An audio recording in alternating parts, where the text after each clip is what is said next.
Om Swastiastu, perkenalkan nama saya Putri Devayani, NIM 1808901416. Saya dari semester 5A dari Stikes Buleleng. Di sini saya sebagai perawat dalam video konseling kanker ovarium.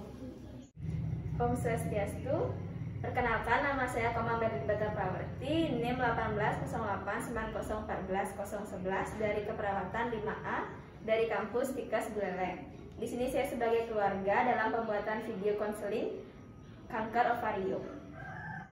Om Swastiastu, perkenalkan nama saya Kada Ibu Kusna Dewi, NIM 1808901410 dari keperawatan 5A dari kampus Stikes Buleleng. Di sini saya sebagai pasien di video konseling kanker ovarium.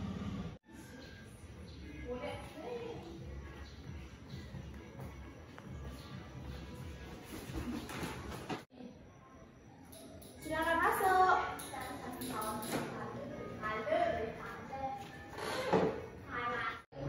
Selamat pagi, Bu. Selamat pagi, selamat duduk. Ya.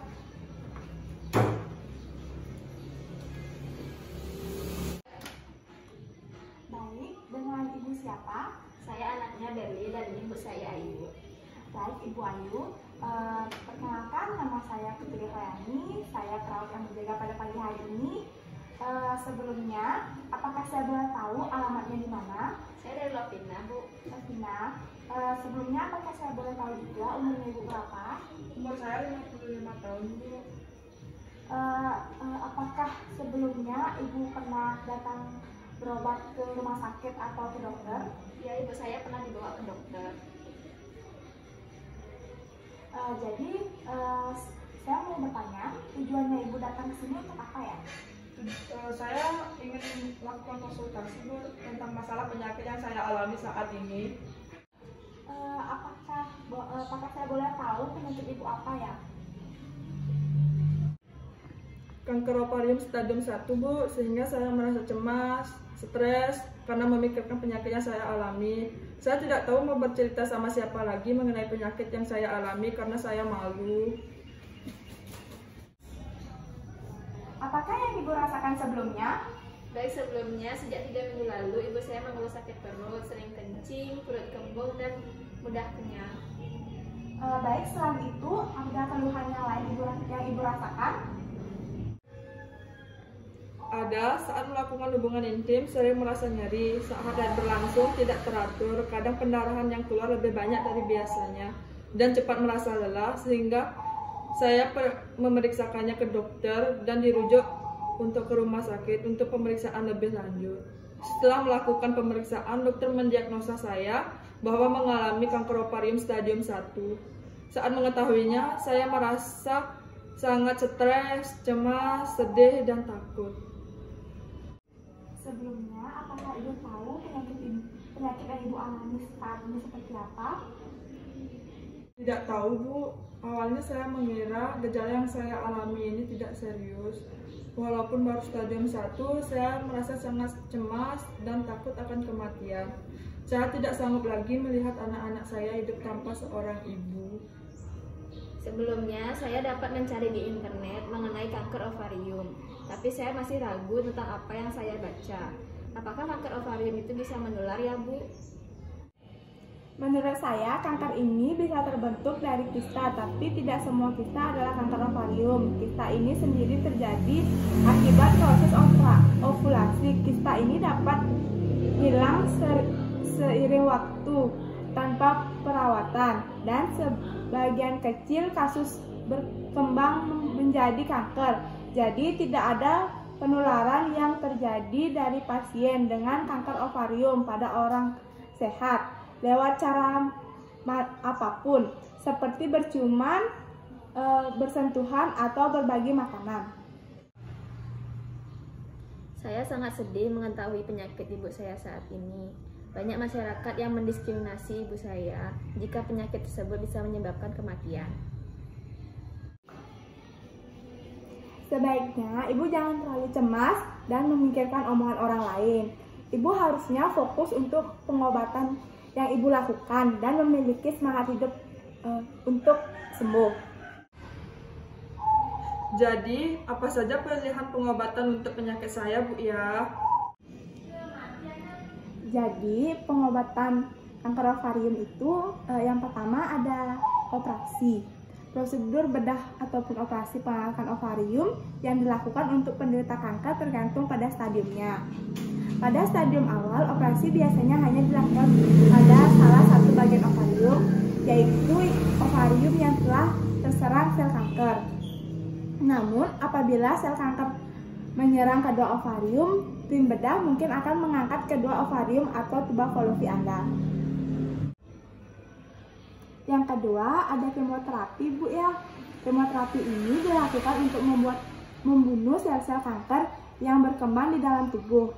Obat kemoterapi umumnya disuntikan melalui pembuluh darah, tetapi ada pula obat yang dapat diminum secara langsung. Pengobatan ini biasanya dijalankan setelah prosedur operasi.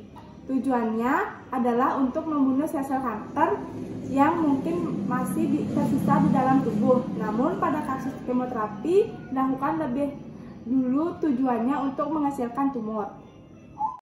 Dan yang terakhir ada perawatan paliatif. Perawatan paliatif difokuskan untuk membantu pasien meredakan rasa sakit maupun gejala serius lainnya. Tujuannya untuk meningkatkan kualitas hidup pasien, terlebih pada pasien kanker stadium 4. Apakah ada pengobatan lain, Bu, selain operasi? Saya tidak mau menjadi beban pada keluarga saya, terutama pada suami dan anak-anak saya. Ada, Bu. Yang pertama, konsumsi makanan yang sehat untuk pasien kanker ovarium seperti sayur-sayuran, biji-bijian, dan kandungan lemak yang sedikit. Hindari berbagai makanan yang dipantang seperti tinggi lemak, pengawet, dan tinggi gula. Yang kedua, jagalah berat badan dan tetap berolahraga secara rutin dan kelola stres. Yang ketiga, konsultasi lebih lanjut pada dokter jika ingin mengkonsumsi obat-obatan untuk kanker ovarium. Apakah kondisi ibu saya bisa sembuh, Bu? Bisa, Bu, jika ibu teratur dalam melakukan pengobatan dan yang ibu jalani. Selain itu, jangan terlalu memikirkan penyakit yang ibu alami sekarang, karena jika ibu stres, sistem imun tubuh ibu melemah dan membuat ibu sakit dan jadinya harus dirawat. Saya sudah sering memberikan ibu saya nasihat mengenai penyakit yang dialami, dan saya sering memberikan motivasi supaya ibu saya tidak merasa cemas dan sedih. Jika ibu terus memiliki rasa cemas dan mengganggu pikiran, sebaiknya ibu menceritakan masalah yang ibu rasakan supaya ibu merasa lebih lega atau lebih nyaman. Dan jika perlu, ibu bisa melakukan olahraga ringan. Contoh olahraga ringan apa yang bisa saya lakukan, Bu ya? Contohnya seperti jalan-jalan di pagi hari, karena di pagi hari udara masih sangat bersih dan sejuk. Apa saja faktor-faktor yang mempengaruhi kanker ovarium, Bu ya? Kanker ovarium terjadi karena adanya perubahan atau mutasi genetik pada sel ovarium. Sel tersebut menjadi abnormal serta tumbuh dengan cepat dan tidak terkontrol. Hingga saat ini penyebab terjadinya mutasi genetik tersebut belum diketahui dengan pasti. Namun terdapat beberapa faktor yang dapat mengakibatkan resiko seseorang mengalaminya. Yang pertama yaitu berusia di atas 50 tahun, merokok, menjalani terapi penggantian hormon saat menopause, memiliki anggota keluarga yang menderita kanker ovarium atau kanker payudara, menderita obesitas, pernah menjalani radioterapi, dan yang terakhir pernah menderita endometriosis. Lalu apa saja pencegahan dini yang bisa saya lakukan untuk mencegah kanker ovarium agar tidak terjadi juga seperti ibu saya ini? Kanker ovarium sulit untuk dicegah karena penyebab belum diketahui. Namun ada beberapa hal yang dapat dilakukan untuk menurunkan resiko terkena kanker ovarium. Yaitu yang pertama ada mengkonsumsi pil KB, tidak menggunakan terapi pengganti hormon, tidak merokok, menerapkan pola hidup sehat, dan yang terakhir menjaga berat badan untuk tetap ideal.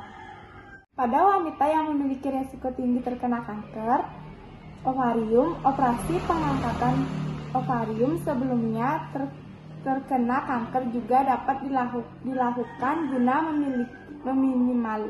meminimal risiko. Prosedur ini biasanya dianjurkan bagi wanita yang sudah memutuskan untuk tidak memiliki keturunan lagi. Apakah stadium yang saya alami bisa meningkat, Bu ya? Bisa, Bu, jika Ibu tidak menjaga pola makan, tidak menjaga pola hidup sehat, dan tidak rutin melakukan check up. Jadi stadium pada kanker ovarium ada tingkatannya, Bu ya. Yang pertama itu ada stadium yang pertama ada stadium 1 pertumbuhan pada ovarium. Stadium A1 pertumbuhan terbatas 1 ovarium kapsul tumor utuh, tidak ada pertumbuhan di permukaan ovarium, dan ada sel tumor secara asites ataupun pada bilasan cairan di rongga peritoneum. Stadium 1B pertumbuhan terbatas pada kedua ovarium, tidak ada pertumbuhan di permukaan ovarium, tidak ada sel tumor cairan asites ataupun pada bilasan cairan. Stadium 1C tumor terbatas pada 1 atau 2 ovarium. Stadium 1C1 kapsul tumor pecah pada saat operasi. Stadium 1C2 kapsul tumor pecah pada saat sebelum operasi atau pertumbuhan tumor pada permukaan kapsul. Stadium 1C3 ditemukan sel tumor ganas pada cairan asites maupun bilasan rongga peritoneum. Stadium 2 pertumbuhan pada 1 atau kedua ovarium dengan perluasan ke panggul atau kanker perineum primer. Stadium 2A perluasan dan atau metastasis ke uterus dan atau tuba. Stadium 2B perluasan ke jaringan pelvis lainnya, jaringan intraperitoneal. Stadium 3 tumor mengenal 1 atau kedua ovarium dengan implan di peritoneum di luar pelvis, dan KGB peritoneal atau inguinal positif. Stadium 3 tumor mengenai 1 atau kedua ovarium dengan implan di peritoneum di luar pelvis, dan KGB retroperitoneal atau inguinal positif. Stadium 3A positif kelenjar getah bening retroperitoneal dan metastase mikroskopik di luar pelvis. Stadium 3A1 positif hanya kelenjar getah bening retroperitoneal. Baik, Bu, terima kasih. Jadi, apakah Ibu dan adik sudah mengerti tentang penjelasan yang tadi saya jelaskan mengenai penyakit yang Ibu alami? Sudah, Bu. Jadi, pilihan pengobatan untuk penyakit ibu saya, baik itu operasi, kemoterapi, dan pengobatan paliatif, masih saya rundingkan dengan keluarga saya. Dan ibu saya tidak boleh stres sehingga tidak cemas dan sedih. Dan saran saya, Ibu tidak melakukan aktivitas yang berlebihan. dan lebih banyak istirahat. Lakukan pemeriksaan lebih lanjut mengenai penyakit ini. Kemungkinan penyakit kanker ovarium stadium awal yang Ibu alami bisa disembuhkan. Baik Bu, terima kasih atas nasihat dan sarannya mengenai kanker ovarium. Iya, sama-sama. Jika nanti Ibu atau adik memiliki keluhan lagi, Ibu bisa datang ke sini untuk melakukan konsultasi lagi. Baik Bu, terima kasih. Saya pamit Bu ya. Iya, sama-sama.